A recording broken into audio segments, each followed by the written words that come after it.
د قرآن کریم د ترجمې 128 درس د النساء سورت او 80 آیات. چون دا درس د مخکینی درس په دوام دی او د مخکینی درس په آخرنۍ برخه کې ذکر شو چې که د الله تعالی بندگانو د طاغوت قانون پریښی وو، توبه یې وښکلې وه او د الله تعالی قانون یې منلی و، عمل یې پرې کړی و، ایمان یې پرې راوړی و، نو دا به د دوی دپاره او د دوی د ایمان د کلکوالي دپاره ډېر بهتر و. اوس د نوي درس آیات ته توجه وکړئ. اعوذ بالله من الشیطان الرجیم بسم الله الرحمن الرحیم. الله تعالی فرمای و اذن او په هغه وخت کې، یعنی که چیرته دوی د طاغوت د قانون په ځای د الله تعالی قانون یعنی قرآن منلی و، عمل یې ورباندې کړی و او په خپلو تیرو شوو ګناهونو یې توبه ویستلې وه، نو الله تعالی فرمای لآتیناهم خامخا به مونږ ورکړی و دوی ته من لدنا د خپل طرف نه اجرا اجر عظیما ډیر لوی، یعنی جنت. ولهدیناهم او خامخا به مونږ هدایت کړی و دوی ته صراطا د لارې مستقیما سمی. خو متاسفانه چې په اکثرو اسلامی ټولنو او ملکونو کې د الله تعالی بندگانو د الله تعالی قانون پریښی او د طاغوت قانون مني او عمل ورباندې کوي. مثلا سودی کاروبار، آزاد فحش کارونه کول، سینماګانې، آزاد شراب خرڅول، د ښځو او نرانو آزاد ډانسونه او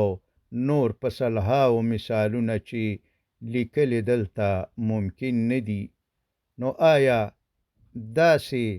او دې ته ورته کارونو ته په اسلامي ټولنه او اسلامي ملک کې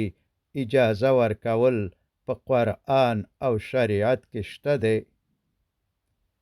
او که نشته، نو بیا به مسلمانان او دا د اسلامی ملکونو حکمرانان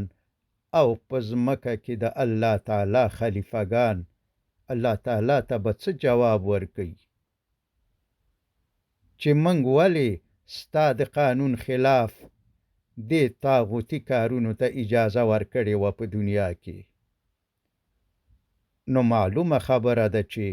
الله تعالی ته د دې سوال داسې جواب نشي ورکولی چې الله تعالی ته قابل د قبول وي او معافي کړي. نو دا غټ غټ لقبونه ملک صاحب، حاجی، رئیس، وزیر، د اسلامی ملک پاچا، رئیس جمهور، امیر المؤمنین، دا القاب څوک د الله تعالی نه نشي خلاصولی تر څو چې په قرآن یقین او عمل ونکي او عملا مؤمن نه وي، نو د الله تعالی عذاب به ونیسي او جهنم کې به یې کور وي. او الله تعالی فرمای ومن او څوک چې یطیع اطاعت کوي الله د الله تعالی والرسول او د پیغمبر صلی الله علیه وسلم فاولئک نو دغه خلق مع الذین بد آغو خلق سره یي د آغو خلق سره بوي یعنی په جنت کې به د آغو خلق سره وي انعم چې انعام کړی دی الله تعالی علیهم په آغوی باندې من النبیین د پیغمبرانو وصدیقین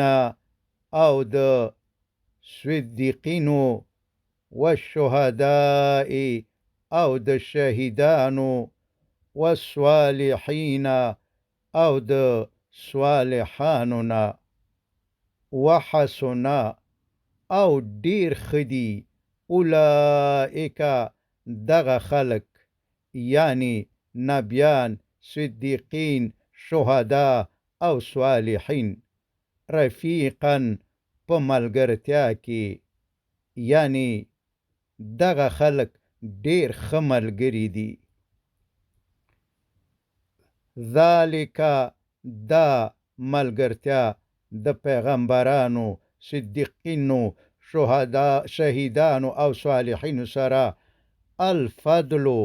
مهربانی ده من الله د الله تعالی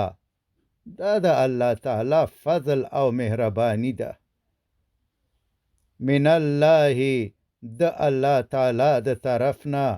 وکفا او کافی ده بالله الله تعالی علیما پو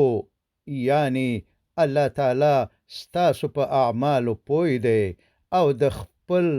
فضل او مهربانی ټول مستحق خلق ورته معلوم دي او فرمای یا ایها الذین ای هاغو کسانو آمنو چې ایمان راوړی دی یعنی ای مؤمنانو خذو واخلی حذرکم خپل وسلی یعنی د مقابلې د پاره تیار اوسئ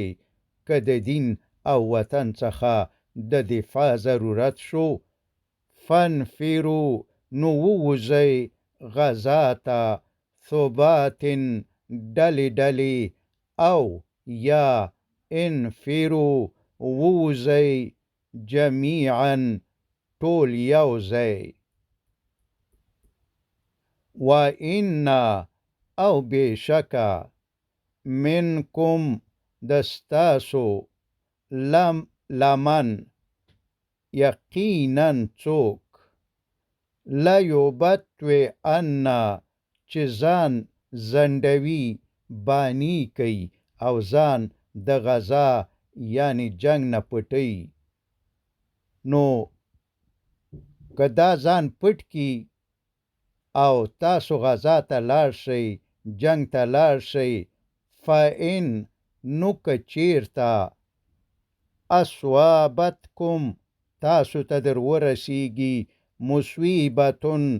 کوم مصیبت یعنی یا شهیدان شئ یا زخمیان شئ قال نو هغه وایي قد بشکه انعم فضل وکو الله تعالی علی په ما باندې اذ چې هغه وخت کې لم اکن زه نوم معهم د دوی سره شهیدن حاضر په غزا کې ګینې زه به هم یا شهید شوی وم او یا به زخمی شوی وم ولئن او یقینا که چیرته اصوابکم تاسو ته ورسیږي په تاسو باندې وشي فضل او مهربانی من الله د الله تعالی یعنی فتح وکړئ او غازیان شئ، نو په منافق به د کینې اور بل شي او لیقولن خامخا به وایي او په داسې انداز کې به وایي کأن لکه چې لم تکن نه وه بینکم ستاسو په منځ کې و بینه او د هغه په منځ کې مودتون هیڅ دوستی او مینا، نو وایي به یا لیتنی کاش کې زه کنتو وی، یعنی ارمان بم کوي یا لیتنی کاش کې زه هم کنتو وی یا وم معهم د دوی سره فافوز نو حاصله کړې به مې وی فوزن کامیابی عظیمه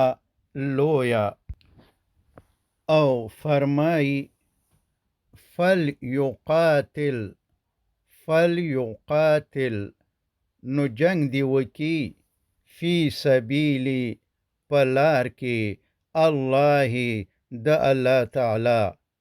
الذین آغا خلق یشرون چې خرڅوي چې قربانوي الحیات ژوند الدنیا د دنیا بالآخرتی په آخرت باندې ومن او څوک چې یقاتل جنگ کوي فی سبیلی په لار کې الله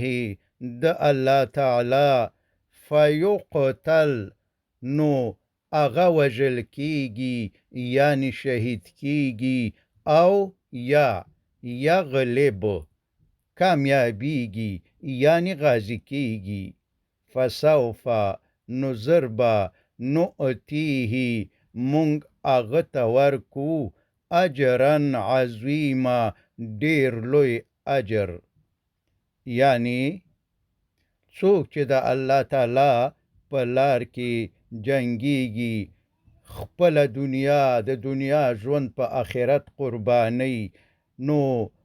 معلومه خبره ده چې په جنگ کې په جهاد کې یا شهید کیږي او یا غازی کیږي، خو په دواړو صورتونو کې د دفاره لوی اجر دی، یعنی الله تعالی به جنت ته بوزي. وصلى الله تعالى على خير خلقه محمد وآله وأصحابه أجمعين.